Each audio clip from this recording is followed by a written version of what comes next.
Why Or is at there least the so knowledge to have a bomb, let's put it that way. Right.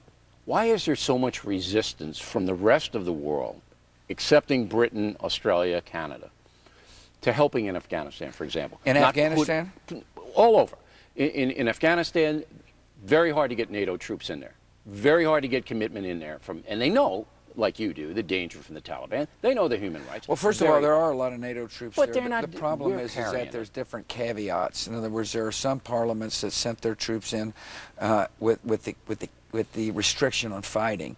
And in the book, I describe my frustrations with that. In other words, we go in and initially liberate the country along with a lot of other nations. And I thought the footprint was big enough at the time because I felt NATO troops would be able to carry a lot of the weight. But a lot of nations didn't shoot and didn't want to fight. And therefore, it required additional U.S. troops during my time as president. And, you know, maybe some nations aren't that interested in Afghanistan for the very reason you brought up initially on this question. Is it worth it? Is it necessary? And they're probably asking the same questions you just asked me. And if there's not a consensus that it's worth it to prevent you know, the country from falling into the hands of terrorists and extremists, or is it worth it not to care about what you know, women, a life of a young girl is in Afghanistan? They'll come to the same conclusion that maybe some people you've talked to came to. It's not worth it, and therefore let's That's right. leave. Well, But you're asking the question why? Well, you've just answered your own question with the first question. But I don't understand the mindset. You deal with these leaders one-on-one, and I don't get the mindset of, we're not going to help out the United States and Britain in Afghanistan. We're not going to really put pressure on Iran. You're very generous in your book to China. But wait a minute, let me finish. There are a lot of nations in Afghanistan, and there were a lot of nations in Iraq. And so I wouldn't be dismissive, but there were a lot. I know, but and I wouldn't be dismissive of the contribution that those people made. We do. Of course we do the heavy lifting because we're a big, powerful nation. Don't you think it can be spread out a little bit more? We did spread it out. And I of course, I'm going to defend the contribution that a country like Slovenia made. It wasn't a huge number of troops, but it was they made a sacrifice. Poland, too.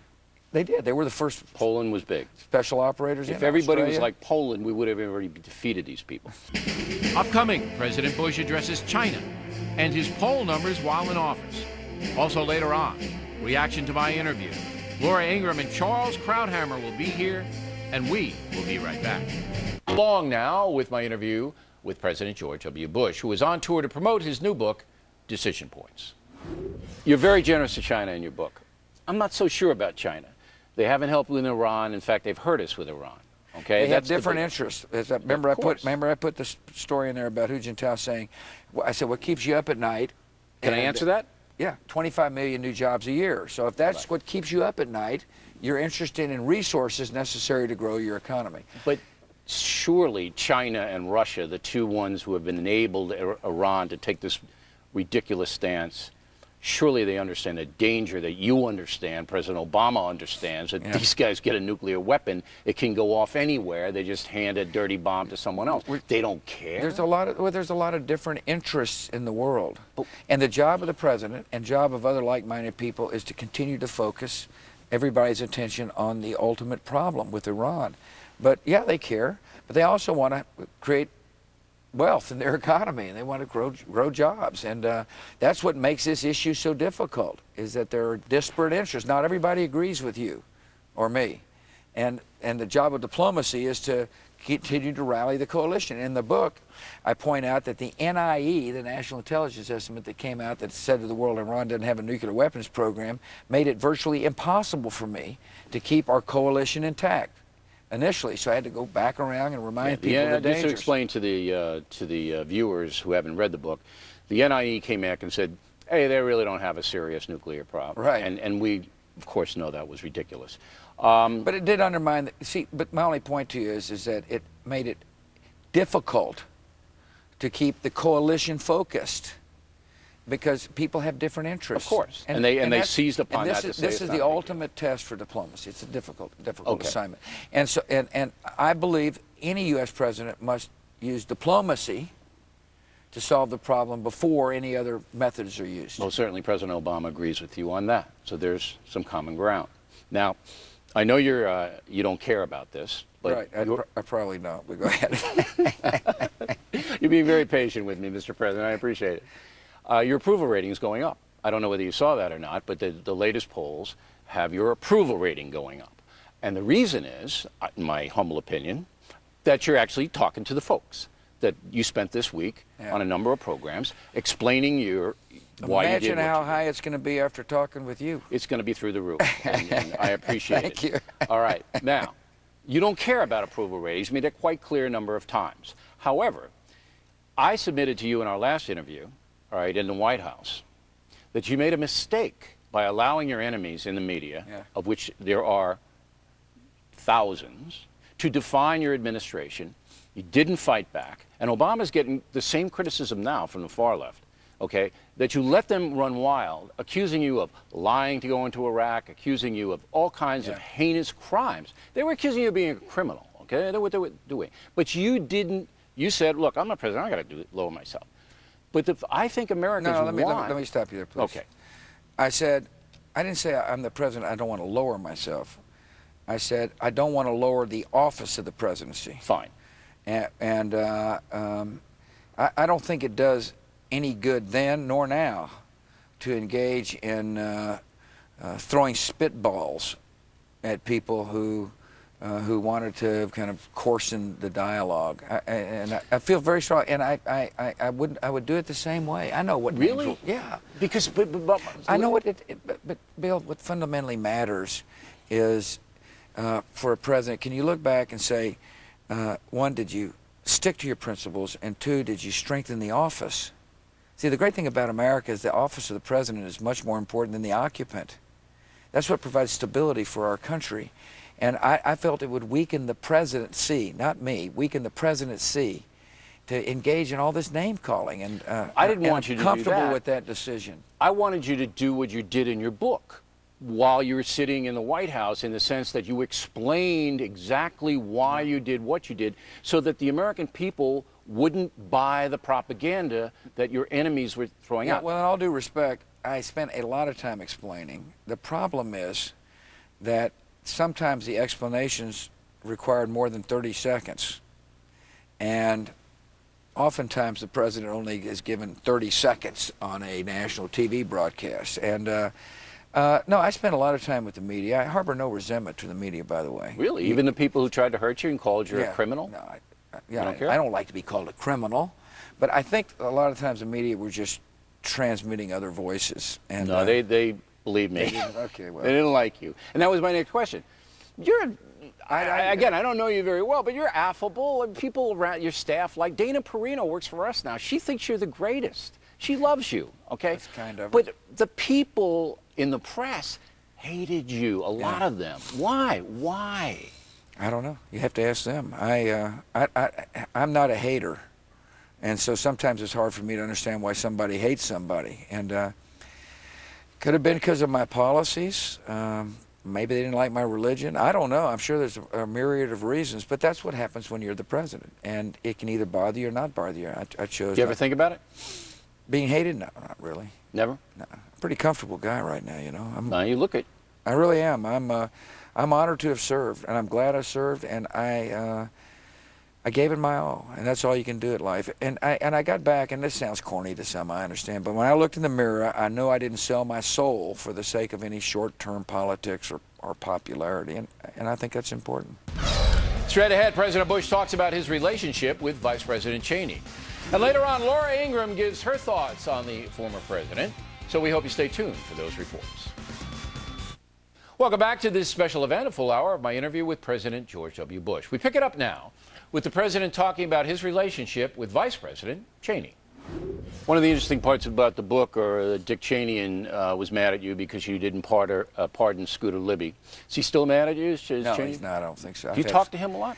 Fair amount, I do. Yeah, I was very concerned about him because he was sick, and then I'm pleased to report he's coming down to the groundbreaking of our library at SMU. Which, So you guys are pals still? yeah, and I'm going to have lunch with him and looking forward to seeing him. He was a powerful vice president, correct? Well, I'm not sure how you compare him to other vice presidents, but You listened to him, right? Of course I did. Just like I listened to a lot of other advisors. And the book makes it clear sometimes he agreed with my decisions and sometimes he didn't agree with my decisions, but always he helped implement the decisions and never did he go behind my back. And I make Yeah, he was straight up. But well, I make it clear to the reader, this is important, that I made the right choice in picking him in 2000. And I feel the same way as I sit and talk to you. the press probably hated him more than they hated you. And he, unlike you, pushed back a little bit. Yeah. Did you ever We're discuss not the the same press between personalities. you? Occasionally, we'd grouse about, can you believe what so-and-so said? You might remember the famous, the famous moment in Naperville, Illinois, when the mic was on, and I was referring to some Right. press guy. I mean, so yeah, occasionally there was grousing, and when you were with friends inside the White House, there was people kind of, can you believe what so-and-so said, and all that kind of stuff. But generally, I was aware of what was in the press. I generally ignored the opinion because by the time I ended, it was very predictable. Even mine? Did you ignore Oh, mine? of course, I listened to yours all the time, and became the whole crux of the Bush administration. Your father. How often did you call him when you were in the White House for advice? Yeah, not very often for advice, but I talked to him often to try to comfort him. Why didn't you seek his advice? I mean, former president. Well, and- because he knew that I had better information at the time than he would have known, and he understood what it meant to be president. I mean, the president gets a lot of advice, some of it unsolicited, a lot of it from inside the White House, but he also knew that when the heat gets on, and the heat was on during my administration, you tend to seek out the advice of the people closest to you. And what's interesting about my relationship, and I make this clear in the book, with my dad, one is based upon love. I mean, I love the guy. And secondly, and I admire him, by the way. And secondly, I knew what it was like to be the loved one of a president. I mean, 92 was a painful year. I didn't like the way the press talked about my dad. You were feistier back I then. punched back. You punched back then. And sometimes in a way that was not very becoming. I mean, I'd get in people's face. I hate guys like that. Yeah, you were wishing that would be later, but anyway. And so my dad, and I knew my dad would be agonizing over what he read or what he Yeah, heard. about you, right. And so I'd call him and say, I'm doing great. Just like when I'd call him when he was president, he'd say, I'm doing good, son, don't worry about me. Yep. And so our roles got reversed. I spent most of my time comforting my dad. Mother would call and say, hey, your father's miserable. Yeah. He just read the XYZ's editorial, and so I'd call him and say, don't pay attention to it, I'm doing good. Interesting. Colin Powell didn't want to invade Iraq. Well, none of us wanted to invade No, but Iraq. I mean, he it's kind said, of look, if another- you another go in, you O'Reilly- break it, you own it. That's you know. another O'Reilly provocative statement. Nobody wanted to use the military except... But he advised you not to do it, didn't he? No. Well, yeah, I mean, he said, I hope... I mean, the conversation that I replayed in the book basically was a reluctance to use the troops in Iraq. Right. However, when I said, if we have to, in other words, if diplomacy runs its course and we have to use troops, he said, I'll support you. But he didn't want to. Well, you can understand that he's a I general. absolutely understand it. Look what happened. I mean, the unintended consequences of that invasion were tremendous. They were horrific. Well, the intended consequences were also tremendous. You realize. And that is that 25 million people were liberated. True. A country that had been run by a tyrant was no longer a threat to the United States of America. And we have a chance to have a transformative moment in the Middle East, and that is a free society emerging. But you know the blood and treasure sacrifice that the American public, and not to mention the military, we're here in this great Air Force Museum, not to mention Yeah. the killed and maimed. No made. question. No question So it's about it. always a balancing act. Is it worth it for that? No. Could we have done it another way? Condoleezza Rice told me, she's in a very good book out, by the way. I read it. And I was interviewing her. I mean, and you're she- only promoting one book, and that's mine. No, Your book, listen, you're going to be number one, and the worst part about that is you're knocking me down on the bestseller list. Okay, but you're Condi opening has at written number a one. great book. And she told me that maybe we should have done it another way. In hindsight, maybe we could have gotten him out of there in another way. No, I think if people read the book, they'll realize we went to we That was tried the only way. Every way